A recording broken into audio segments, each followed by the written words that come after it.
What up, what up, what up? It's your boy, Surf Boy, and I'm coming to you guys today with another banger, man. Before this video start, make sure y'all hit that like button, and make sure y'all hit that subscribe button, and make sure y'all hit that notification bell, man. Join notification life.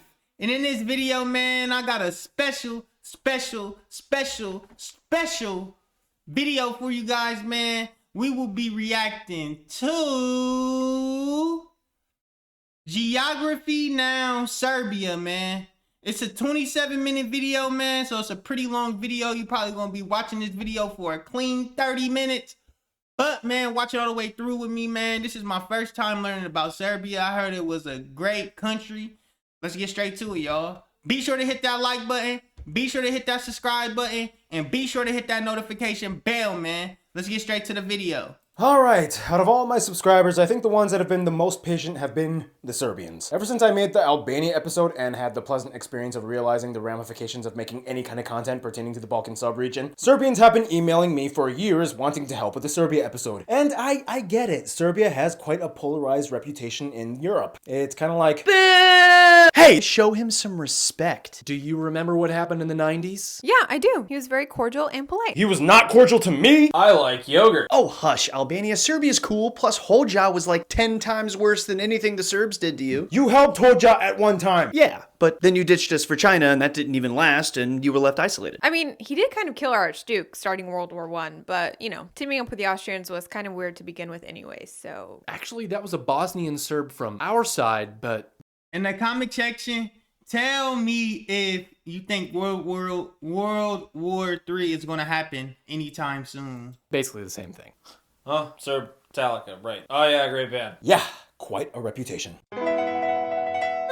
It's time for Geography Now! Hey everybody, I'm your host Barbs. So, as you know, I love having real people from the countries we cover in these videos. And with that, say hi to my friend, Ivan. Zdravo, brate! You know, fun fact, we actually went to high school. We didn't hang out at all. Not at all. Then we bump into each other like, what, 10 years later, 15 years later? 15 years later, and he remembered that I was Serbian. He said, guess what? I'm doing a video on Serbia. Do you want to be in it? And I was like, sure. Ivan, explain, who are you? What are you? Both my parents are from Belgrade, and I have my dual citizenship. And you're fluent, right? You speak it? I do. All right, Ivan, you ready for this episode? Yes, I am. It's like we're walking into a death trap. I'm Serbian. It's what we do. So get ready, we're gonna Serb you up. A great new episode. Alright, we barely started the episode and already we're gonna jump into the most controversial part of the video, Serbia's domain. Almost none of it makes sense, and everyone just gets mad. I don't know, I made the Israel and North Korea episodes, we can probably handle this. First of all, The country is landlocked in the heart of the South European region known as the Balkans. The country is divided into 29 districts, with the capital and largest city, Belgrade, located in the upper central part of the country, right on the Danube River. This is where you can find the largest and busiest airport, Nikola Tesla International. The second largest and busiest airport, though, is actually in the third largest city, Niš, Constantine the Great International, located in the southeastern part of the country. Roadways traverse every section of the country, the busiest highway being the A1. Railways are everywhere as well, divided into main lines and branch lines. Now, Serbia has a lot of territorial anomalies. If you look at the Danube River border with Croatia, you will see the river has shifted So is Serbia that small? flow directions numerous times over the decades, which creates newly formed mini Penne enclave river islands, the most contested ones being Šarengrad and Vukovar. Some islands are technically not even claimed by either side, which certain cheeky individuals see as an opportunity to jump in and claim for themselves as founders of a new micronation, like what happened with Siga Island and this Czech guy that came in and made his own country called Liberland. Later, Croatian authorities came and kicked him out. From there, you have pretty much the same situation on the Drina River border with Bosnia and Herzegovina. Speaking of which, in the southwest part of the country, you have the pterodactyl-looking panhandle near Mistrar that is only accessible by one narrow roadway. And a little further off, you have the Medurice Sastavci Bosnian enclave, but it's inhabited by Bosnian Serbs, so yeah. Yeah, I told you, not easy. Not easy. Now here's where things get a little interesting. The 29 districts are kind of separated into 3 provinces made up of 5 statistical regions. The northern districts are collectively known as Vojvodina, and this area has a level of autonomy, as it is the most diverse part of Serbia with 6 official languages and about a third of the population comes comes from 26 different ethnic groups. They have their own government assembly in Novi Sad, the second largest city, and maintain their own infrastructure, science, education, and culture laws. From there you have the central Serbia area, which has 3 other statistical regions: Belgrade, Šumadija and Western Serbia, and Southern and Eastern Serbia. And now, folks, here's the really complicated part. You've all been waiting for it. If you ask the Serbian government and many Serbians, they will consider this last area as part of Serbia, known to them as Kosovo and Metohija. Kosovo, which comes from the Serbian word for blackbird, Serbia is really, really unique, yo. and Metohija from Greek, meaning land of monasteries. The thing is, this area is about 90% ethnically Albanian, and after the fall of Yugoslavia, this area has been a hotbed of What is Albanian?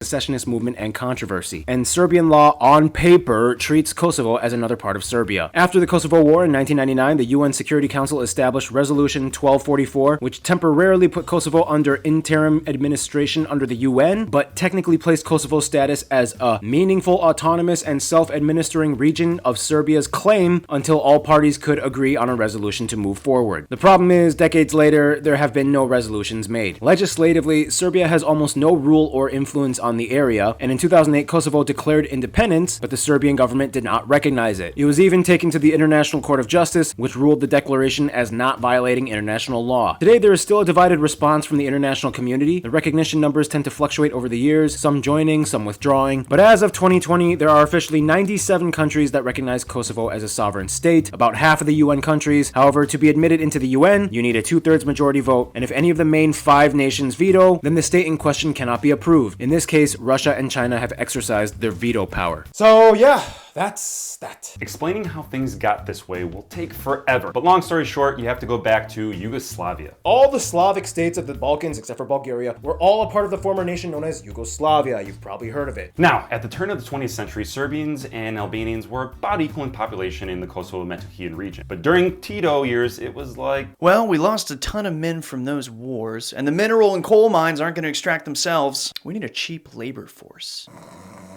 I'll just bring in some more Albanians. And from there, the Albanian population grew even more, and by the end of the century made up over 90%. in Yugoslav Republic times, all the ethnic groups got along relatively well and at some point really did function like a pan-Slavic unit. In the last years, though, it was kind of like... Comparatively, life is alright. I mean, we have basic life necessities, subsidized Medicare, and school is not bad. Hey, did you hear Tito died? I'm bringing back the motherland. Frumpst, which new countries ceded and became independent within the following years. So, of course, as they were witnessing that, Kosovo tried to jump in and it was like... I mean, look, Croatia, Slovenia, Bosnia and Herzegovina, I mean, they all did it. Why can't I? Because, dude, you have always been an integral part of Serbia. It was the birthplace of our orthodoxy, a key part to the Serbian identity. Our most sacred monasteries and churches are there. Well, if you love the land so much, why did you sell so much of it to us Albanians and deliberately bring us in? Plus, Albanians have inhabited the Balkan Peninsula for millennia too. You're not the only ones. Are you seriously gonna go back to that Illyrian thing again? Yeah, I am, because we are descended from the Illyrians. That was just a theory and a weakly supported one. And even if you were descended from them, they live mostly on the Dalmatian coast on the Adriatic. Well, where do you think we came from? We didn't just pop up out of nowhere, and even so, it still predates the Slavic migration period. Within the Balkans as a whole, maybe yes. But within the Kosovo subregion, not a chance. Okay, oh my god, okay, you know what? Everybody's breaking away. Guess I'm just gonna do it. I'm gonna do it. No, you're not. Yes, I am. No, you're not. Yes, I No. am. No, No. yeah, okay. UN. Yeah, we just did that skit. For what it's worth, I wrote that skit based off of things that you guys, as Serbian and Kosovo Albanian geographies, gave me information. I wrote it off of that, so it's your fault. All right, well, so today's day and age, Serbs live in isolated pockets throughout Kosovo as minorities. I actually got an email from They got a lot going on in Serbia. Geography Tamara, who is an anomaly. She's actually half Serbian, half Albanian. She goes to Kosovo all the time. Here's her explaining the experience. Hi Geograpeeps, I'm Tamara from Serbia. Actually, I'm 50% Albanian because my father is Albanian and I have been to both sides. People, normal people that are not involved in politics and war stuff, they're trying to move forward. I pretty much felt welcomed. I spoke only Serbian because that is my native language and I don't speak any word of Albanian, unfortunately. They were like, wow, you're from Belgrade, wow, say hello to Belgrade, I used to live in Belgrade, etc. As long as we are normal and as long as we speak normally between each other, there will be no problems. People are trying to live normally, time. That's all. Thanks, Tamara. Well, that's enough for now. Some notable sites of interest you might want to check out if you go to Serbia include Petrovardin Fortress, the Skull Tower of Niš, the Nikola Tesla Museum, the Krupaj Spring, Drvengrad. Wow, they got a Nikola Tesla museum. If you ever been to that Nikola Tesla museum, tell me how it was, yo. That's dope. Timber Village, these ruins of the Yugoslav Army headquarters, Tito's grave, Drina River Rock House, and probably the most iconic landmark of Serbia, the Church of Saint Sava. I ain't gonna lie, that church looked beautiful. Also, Ivan, you were talking about splavs. What are those? Splavovi. Splavovi are pretty much river clubs, nightclubs. If you ever go to Serbia, be sure to check them out, and they're all on the rivers. Oh, and speaking of water, that brings us to the next segment, the...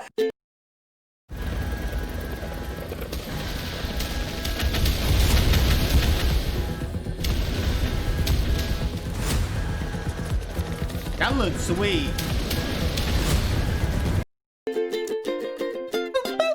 Okay, here's the easy part of the episode, I guess, right? I mean, we're just gonna talk about land, resources, wildlife, and so on. You can't really argue about that, right? Oh, I'm sure we can find something to argue about. First of all, Serbia lies right at the crossroads of Central Europe and the Balkan Peninsula. Essentially, there are two main topographic regions, the flat Pannonian Basin in the north half, which is basically this entire plain surrounded by a bowl-shaped perimeter. This is the flattest part of the country and with the most fertile land where the majority of agriculture can be found. From there, the south part of the country is made up of minor mountain chains, Kopalnik, Zlatibor, Serbian Carpathians, and Balkan Mountains, which is where you can also find the tallest point within non-disputed Serbia, Mijor, at about 2,200 meters high, which is split between them and Bulgaria. However, if you are a person that stands on the Serbia side of the Kosovo dispute, then you would probably say Velika Rudoka, or as the Albanians call it, Maja Enjeriut, in the far south is the highest peak at over 2,600 meters. Yeah, there you go. We found something you could argue about. I told you we would. This mountainous area harbors the largest forest zones, national parks, and forest reserves, as well as caves and karst systems in Serbia, including the largest cave open to the public, Resava Cave near Jelovac, or the oddly shaped Devil's Town, the Voljavaro.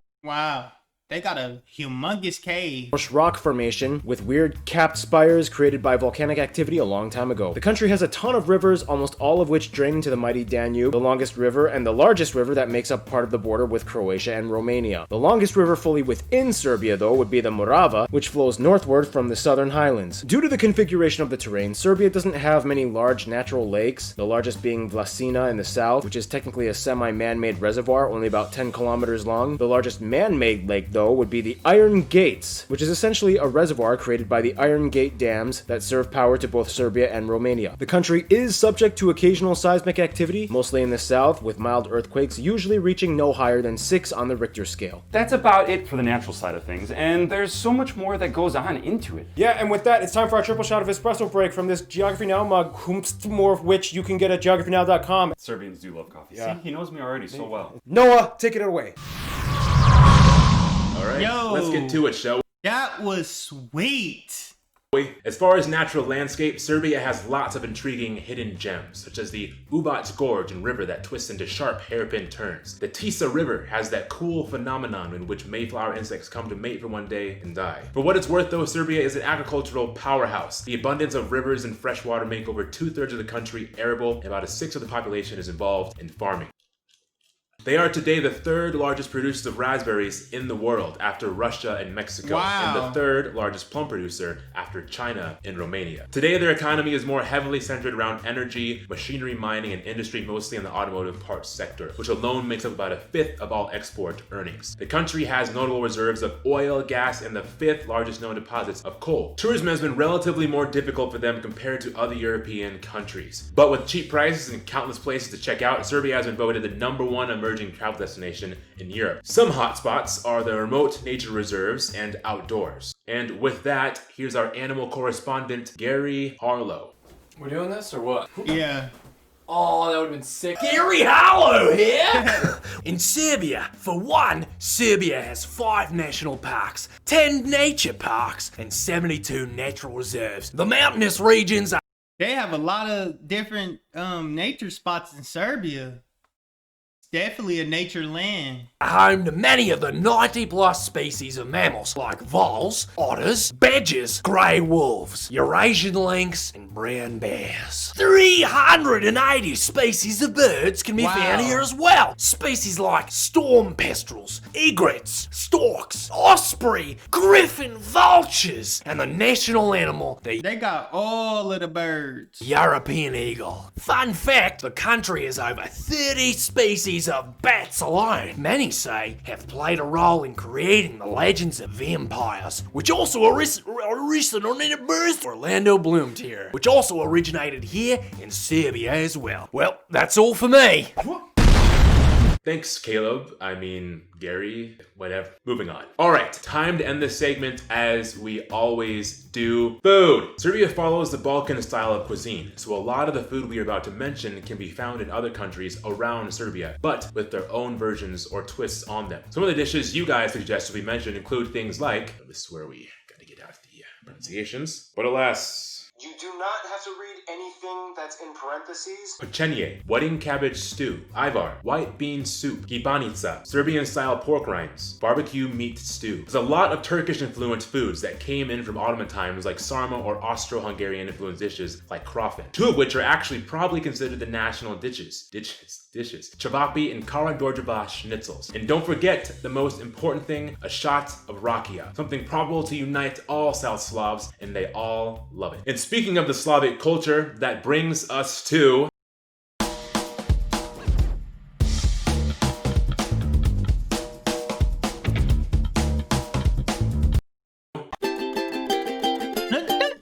Thank you, Noah. Yeah, rakia. The best kind is never bought. It's always homemade, right? Domaća, that's how you say homemade. It's domaća, and that is true. It was actually also used for medicinal purposes. They would rub it on my chest like a vapor rub. And speaking of culture, I asked some of you guys, the Serbian geography peeps, to explain what it means to be Serbian, and here are some of the things you guys said. Serbia. I am loud, I am proud, a lot of the time Serbians consider themselves to be misunderstood. Serbians are Slavic people, but very influenced by the peoples who lived on the Balkan Peninsula before. We are considered to be the terrorists, vampires, but actually the truth is that we are maybe amongst the most hospitable people in the world. Actually, we really love to party and really love to drink, of course. In Serbia, we really love sarcasm, and almost all our jokes are sarcastic.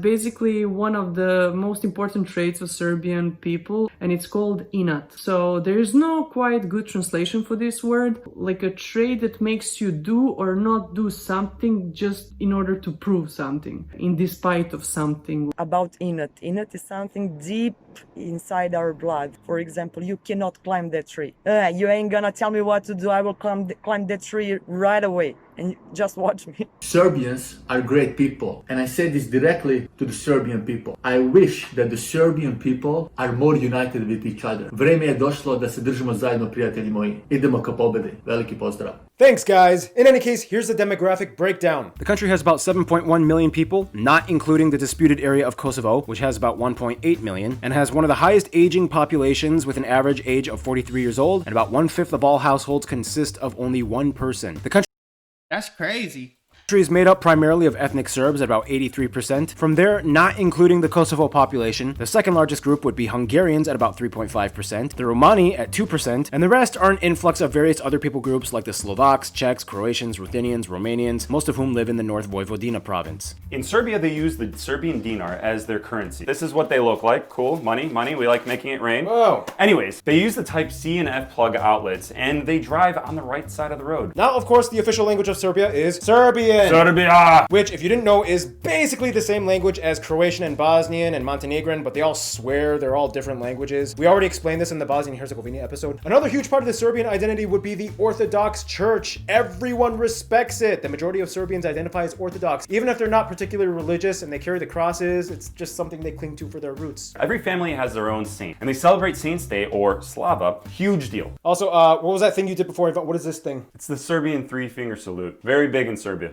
like the Croatians, Bosnians, Slovenians, and the rest. They're all just Slavs. So why are they such a dysfunctional family? That would take ages to explain, but it kind of goes like, all right, my fellow Balkan Slavs, how we doing? You guys are always like the expansionist military power that lords over us in the name of pan-Slavism when we didn't ask for it. And the moment one of us expresses even a slight sense of nationalism, you freak out and send in the tanks. Yeah, you're one to talk. Excuse me? Yeah, remember we were allied against Serbia, but then you totally backstabbed me in 93? You backstabbed me. I had like twice as many casualties from your attacks, all because you wouldn't let us use a gas station. You guys are just embarrassing to be around. Shut the up, Slovenia, you snobby ass wine. I love how he do his videos. Drinking, bank liquidating, client capital losing, Latin wannabe. Yeah, I said it. Really, North Macedonia? I'm not even technically part of this mess, but you know you're basically just confused Bulgarians. I swear, if you say that one more time, and if anything, how come nobody talks about that 30-year-long dictatorship in Montenegro? Huh? Guys, seriously. Okay, yeah, I admit it. I'm a little bit passionate sometimes. People sometimes can skew it as aggressive. Understatement. Maybe it's because I just wanted to hold on to and protect what we all started with. We were all just South Slavs, but history messed everything up. And maybe I like to romanticize the concept of pan-Slavism, and I take it to the extreme sometimes. Understatement. Take it how you will. Ultimately, my underlying objective has always been that I didn't want us to separate too much. Is that so bad? Živeli. Živeli. Yep, there you go. Well, no easy way to smoothly segue, so on a lighter note, let's talk about sports. Here's Art with the sports part.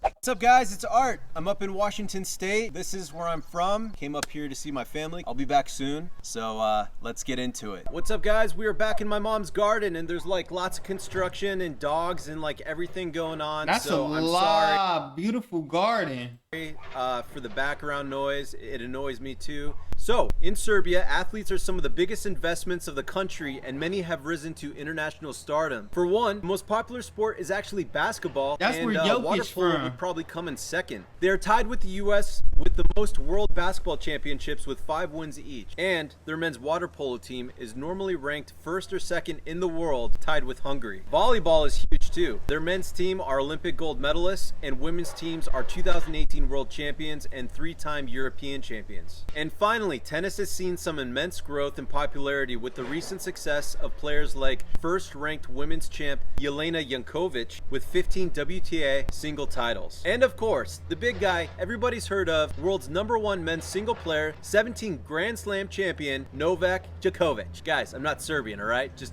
give me a break. He's won so many titles in all of the major tennis open events, is the first male to win all 9 Masters 1000 tournaments. He's been on countless talk shows, can speak about 5 or 6 languages fluently, and has donated millions of dollars to charity. He is quite the charmer. Sounds like a really cool dude. But you know what's not cool? Is that construction in the background, and if they don't stop, I'm gonna go somebody up right now. Alright. Back to you, Barbs. Thank you, Art. Now, moving on. Serbia is a land of extreme tradition, customs, and radiant celebration. Lots of stuff happened here. So, with that, here's Random Hannah with culture stuff. Grammarly does more than catch errors. As a matter of fact,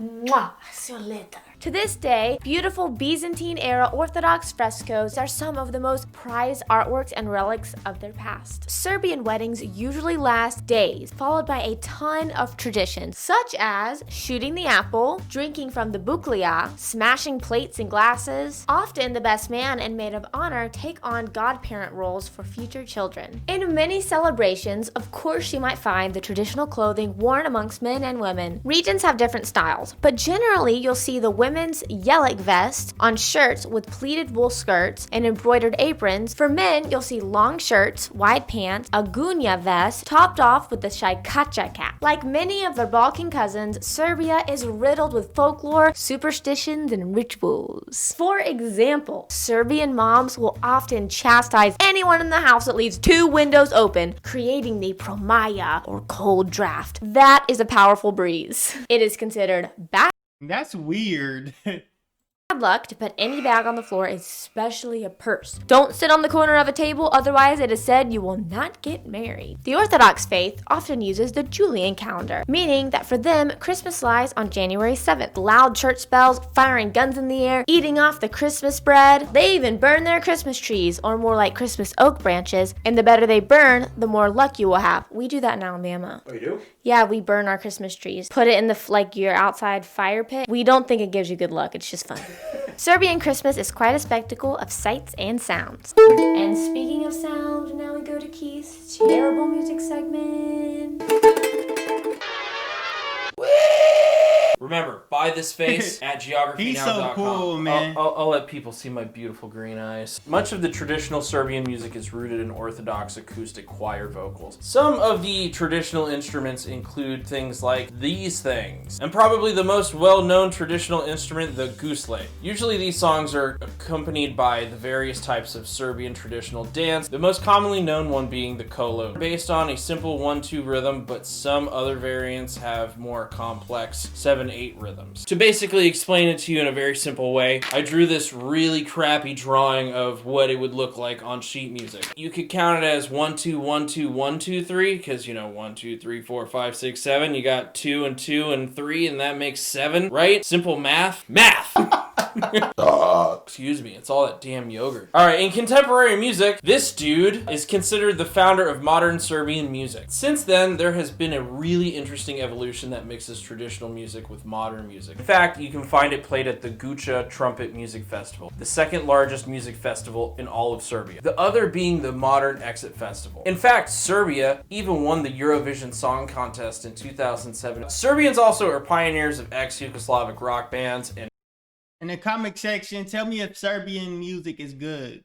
Turbo folk, as described by geography Radosh, folk music on cocaine. And also, I highly recommend you all to check out David Maximičić. He is a wonderful human being. What bands from Serbia do you know? All right, thank you all. Wow.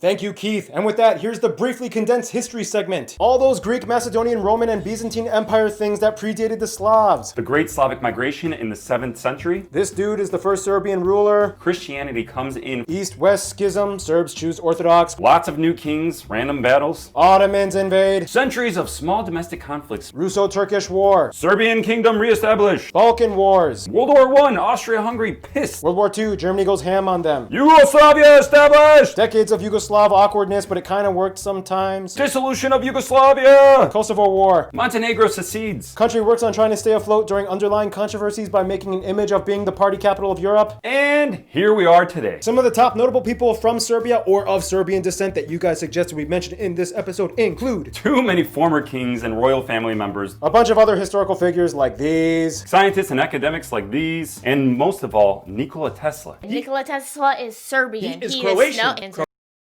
Nikola Tesla was Serbian? Croatian. He's ours. We claim him. No.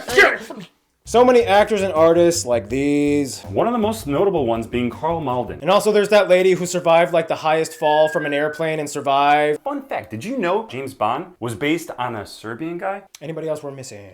There is my 95-year-old grandfather who still is painting, Petar Mladenovic. Oh yeah, a lot of famous Serbs all over the world. And speaking of international affairs, that brings us to... Have I told you how much I'm loving these rigid 360 lights? Check this out. With a trigger controller, we can turn all of them off. They're amber backlit. They look so sweet and are so bright.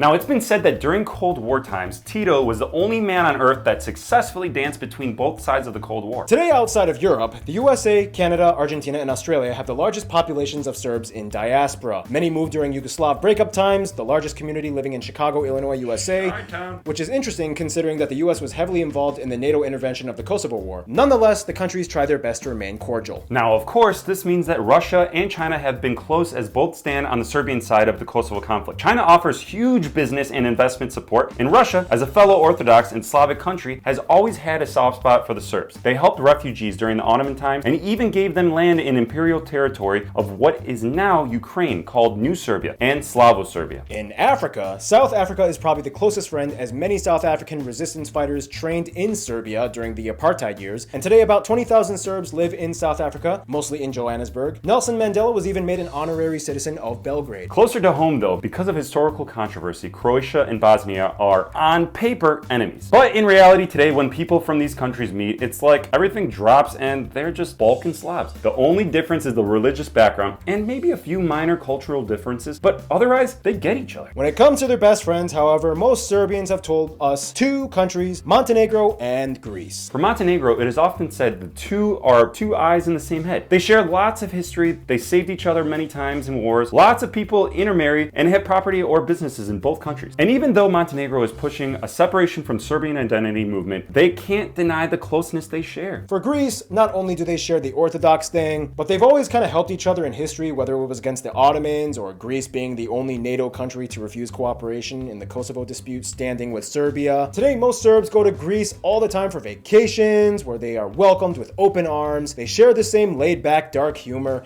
and when they meet, it's like an instant connection of powerful Balkan bond few nations in the world can understand. And for the conclusion, I think, Ivan, you should take it away. Whoop! Centuries of dramatic events have led to the Serbia today that is stuck in between moving forward with one hand grasping to the glory days of the medieval Serbian kingdoms that are a frequent source of inspiration. So many things that have happened, yet nobody gets a full answer, and nobody fully wins anything. In the end, we're just a group of South Slavs. That's all we can say. We are Serbs.